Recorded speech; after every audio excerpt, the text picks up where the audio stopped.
Part 16. Lucy came running full tilt downstairs, having just nipped into the drawing room to smooth a cover, to straighten a chair, to pause a moment and feel whoever came in must think how clean, how bright, how beautifully cared for when they saw the beautiful silver, the brass fire irons, the new chair covers, and the curtains of yellow chintz. She appraised each. Heard a roar of voices, people already coming up from dinner. She must fly. The Prime Minister was coming, Agnes said. So she had heard them say in the dining room, she said, coming in with a tray of glasses. Did it matter? Did it matter in the least, one Prime Minister more or less? It made no difference at this hour of the night to Mrs. Walker among the plates, saucepans, cullenders, frying pans, chicken in aspic, ice cream freezers, pared crusts of bread, lemons, soup tureens, and pudding basins, which, however hard they washed up in the scullery, seemed to be all on top of her, on the kitchen table, on chairs, while the fire blared and roared, the electric lights glared, and still supper had to be laid. All she felt was one Prime Minister, more or less, made not a scrap of difference to Mrs. Walker. The ladies were going upstairs already, said Lucy. The ladies were going up, one by one, Mrs. Dalloway walking last, and almost always sending back some message to the kitchen. My love to Mrs. Walker. That was it one night. Next morning they would go over the dishes, the soup, the salmon. The salmon, Mrs. Walker knew, was usually underdone, for she always got nervous about the pudding and left it to Jenny. So it happened the salmon was always underdone. But some lady with fair hair and silver ornaments had said, Lucy said, about the entree, was it really made at home? But it was the salmon that bothered Mrs. Walker as she spun the plates round and pulled in dampers and pulled out dampers. And there came a burst of laughter from the dining room, a voice speaking, then another burst of laughter, the gentlemen enjoying themselves when the ladies had gone. The Tokay, said Lucy, running in. Mr. Dalloway had sent for the Tokay, from the Emperor's cellars, the Imperial Tokay. It was borne through the kitchen. Over her shoulder Lucy reported how Miss Elizabeth looked quite lovely. She couldn't take her eyes off her, in her pink dress, wearing the necklace Mr. Dalloway had given her. Jenny must remember the dog, Miss Elizabeth's fox terrier, which, since it bit, had to be shut up, and might, Elizabeth thought, want something. Jenny must remember the dog. But Jenny was not going upstairs with all those people about. There was a motor at the door already, there was a ring at the bell, and the gentlemen still in the dining room drinking Tokay. There, they were going upstairs. That was the first to come, and now they would come faster and faster, so that Mrs. Parkinson, hired for parties, would leave the hall door ajar, and the hall would be full of gentlemen waiting. They stood waiting, sleeking down their hair, while the ladies took their cloaks off in the room along the passage, where Mrs. Barnett helped them, old Ellen Barnett, who had been with the family for 40 years, and came every summer to help the ladies, and remembered mothers when they were girls, and though very unassuming, did shake hands, said "Milady" very respectfully, yet had a humorous way with her, looking at the young ladies, and ever so tactfully helping Lady Lovejoy, who had some trouble with her under-bodice. And they could not help feeling, Lady Lovejoy and Miss Alice, that some little privilege in the matter of brush and comb was awarded them, having known Mrs. Barnett. 30 years, milady, Mrs. Barnett supplied her. Young ladies did not use to rouge, said Lady Lovejoy, when they stayed at Bourton in the old days, and Miss Alice didn't need rouge, said Mrs. Barnett, looking at her fondly. There Mrs. Barnett would sit, in the cloak-room, patting down the furs, smoothing out the Spanish shawls, tidying the dressing-table, and knowing perfectly well, in spite of the furs and the embroideries, which were nice ladies, which were not. "The dear old body," said Lady Lovejoy, mounting the stairs. "Clarissa's old nurse." And then Lady Lovejoy stiffened. "Lady and Miss Lovejoy," she said to Mr. Wilkins, hired for parties. He had an admirable manner as he bent and straightened himself, and announced with perfect impartiality, "Lady and Miss Lovejoy, Sir John and Lady Needham, Miss Weld, Mr. Walsh."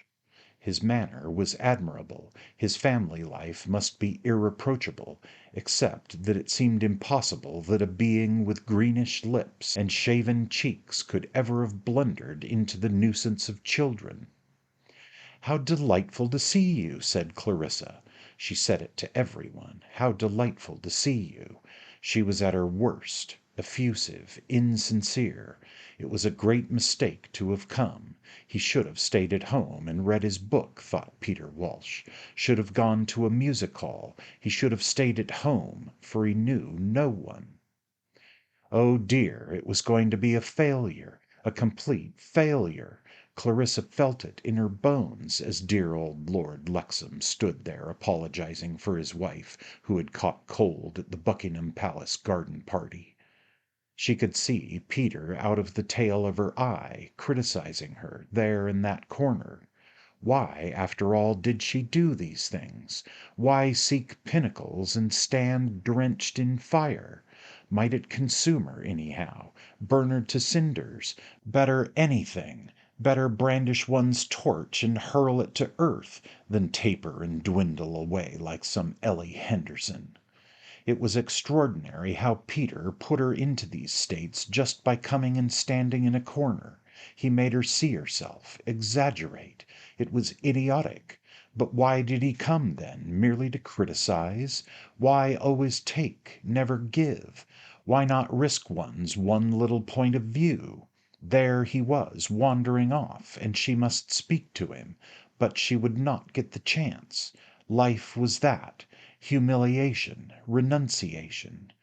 What Lord Lexham was saying was that his wife would not wear her furs at the garden party because, "My dear, you ladies are all alike," Lady Lexham being 75 at least. It was delicious how they petted each other, that old couple. She did like old Lord Lexham. She did think it mattered, her party, and it made her feel quite sick to know that it was all going wrong, all falling flat. Anything, any explosion, any horror was better than people wandering aimlessly, standing in a bunch at the corner like Ellie Henderson, not even caring to hold themselves upright.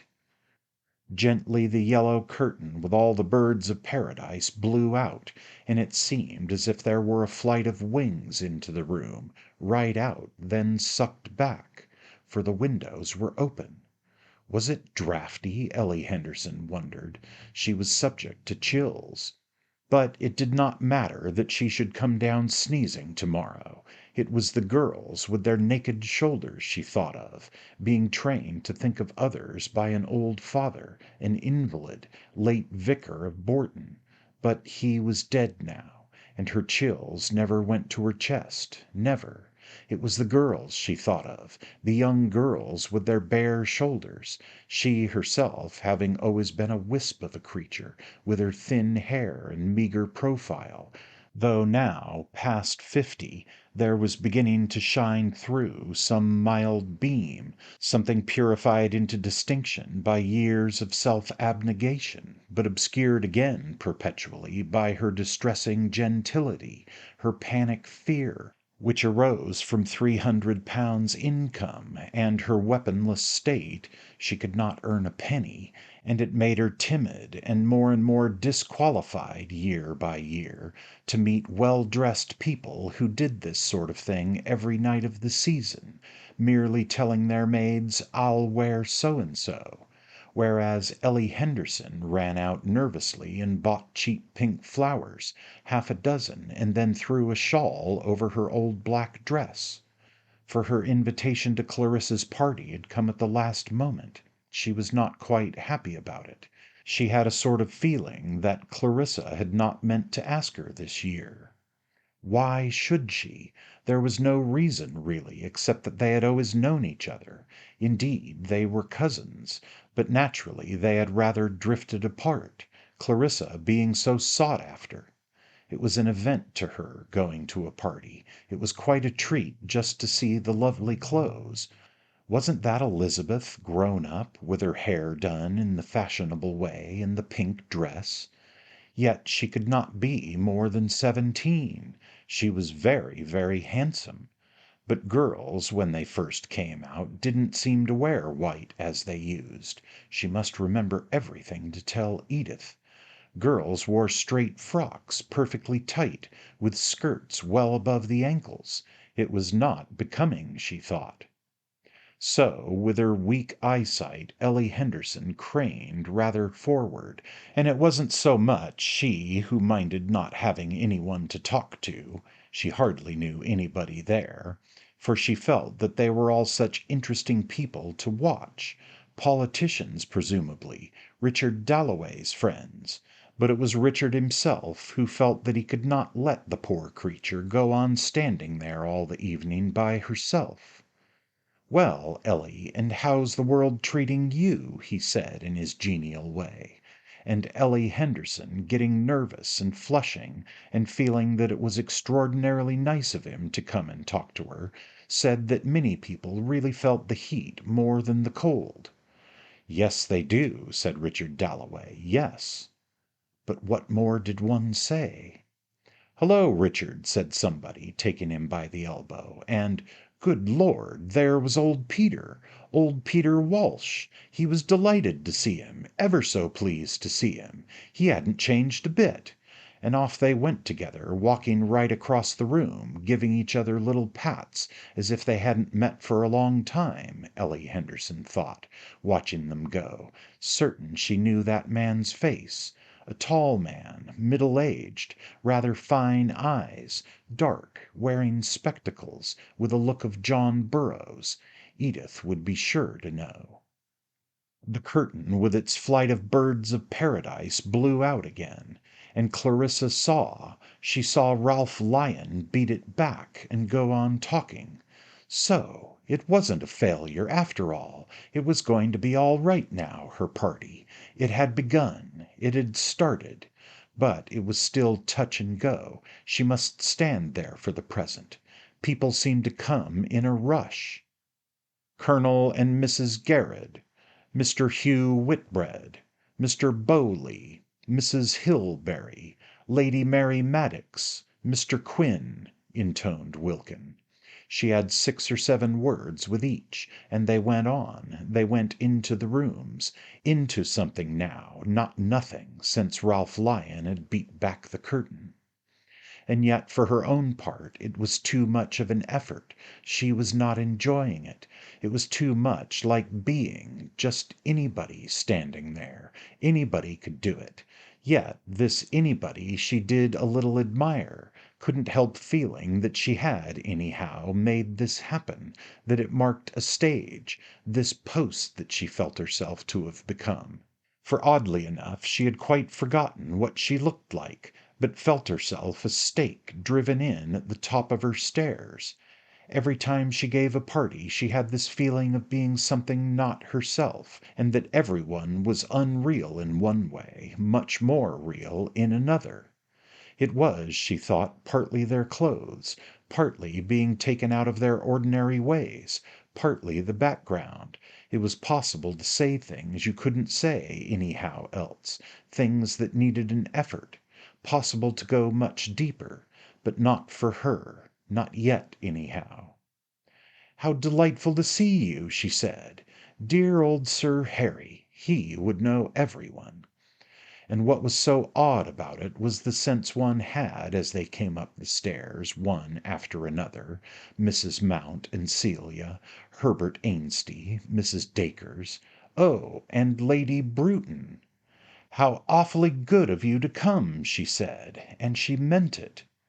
It was odd how standing there one felt them going on, some quite old, some— What name? Lady Rossiter? But who on earth was Lady Rossiter? Clarissa! That voice!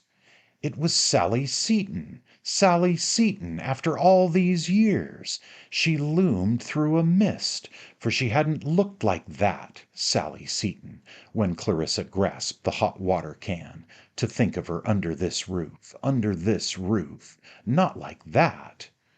All on top of each other, embarrassed, laughing, words tumbled out, passing through London, heard from Clara Hayden, what a chance of seeing you, so I thrust myself in without an invitation.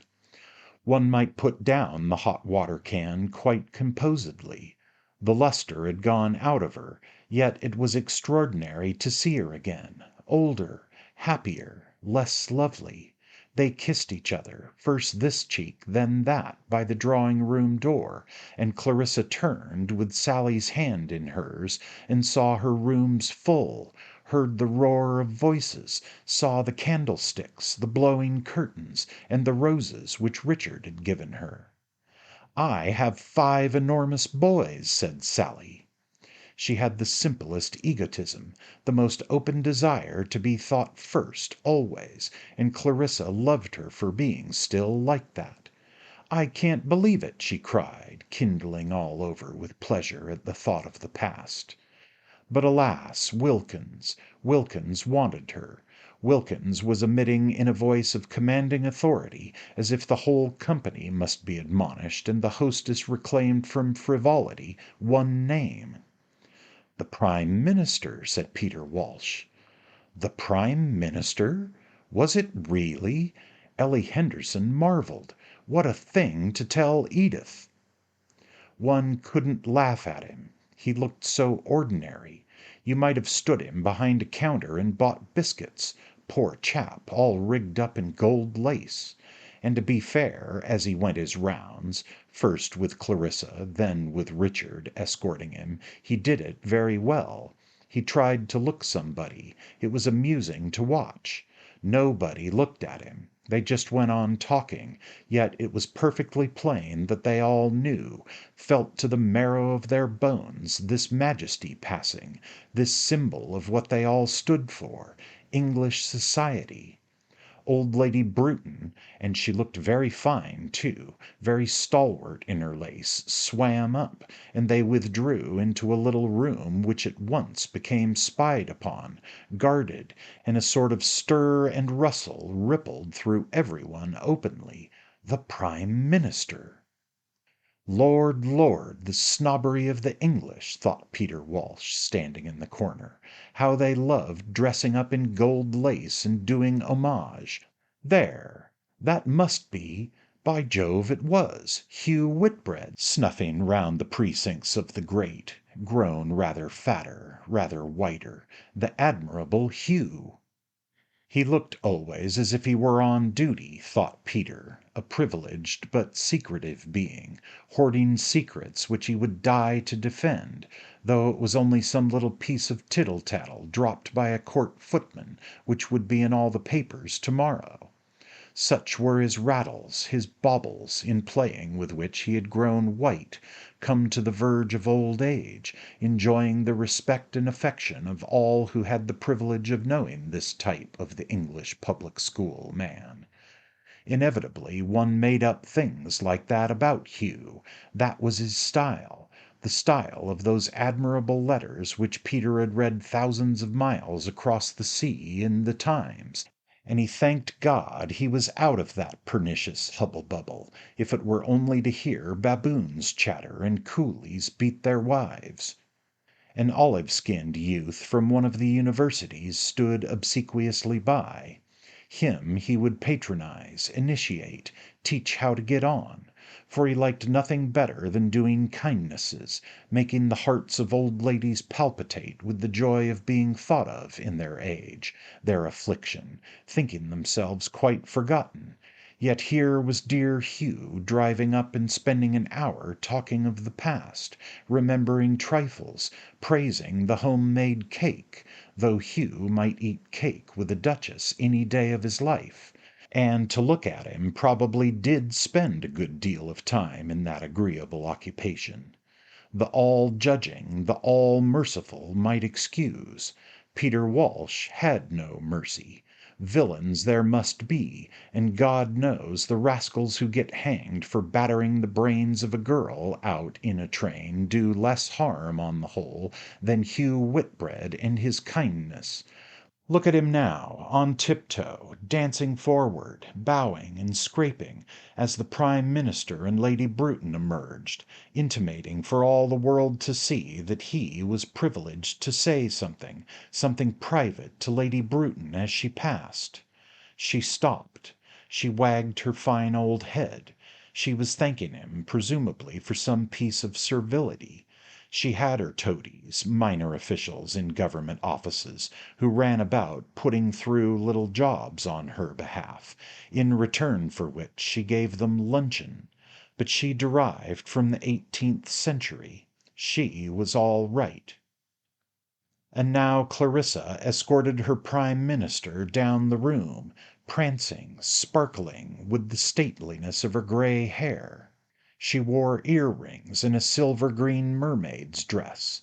Lolloping on the waves and braiding her tresses, she seemed, having that gift still, to be, to exist, to sum it all up in the moment as she passed, turned, caught her scarf in some other woman's dress, unhitched it, laughed, all with the most perfect ease and air of a creature floating in its element. But age had brushed her, even as a mermaid might behold in her glass the setting sun on some very clear evening over the waves. There was a breath of tenderness.